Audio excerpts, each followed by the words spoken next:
Aujourd'hui, Photoshop CC, mais aussi ça s'applique à d'autres versions antérieures. Comment faire un pattern sans faire de calcul complexe avec Photoshop. Alors, j'ai ouvert ici un motif, si je prends le terme français. Alors, je prends le motif, je le sélectionne. Commande A, CTRL A, ou encore tout sélectionner dans le menu sélection ici. Après, je vais dans Édition, utiliser comme motif, que je nomme Pizza, vu la forme de nos de points de pizza ici que je vois au niveau de ce que j'ai trouvé sur Internet. Maintenant, ce que je fais, je crée un nouveau document qui ici sera peut-être 3000 pixels par 3000 pixels, comme ceci, à 300. Et ce que je vais faire, c'est que je vais faire OK comme ça ici. Et maintenant, je vais aller chercher, peut-être créer un calque vide.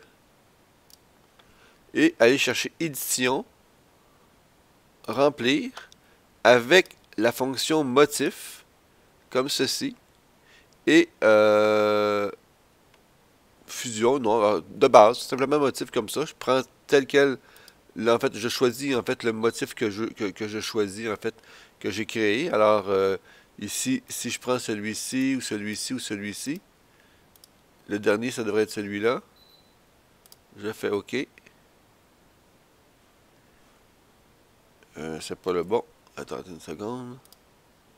Alors, je fais ici remplir. Théoriquement, c'est le dernier. Et voilà. Alors, il n'y a aucune démarcation, j'ai aucun calcul à faire. Et je, je fais mon motif de cette façon-là. Alors, voilà. C'est comme ça qu'on fait un motif dans Photoshop. C'est sûr que le motif doit être pensé pour que le début du côté gauche ou de la partie supérieure soit la partie manquante de la partie droite ou la partie inférieure.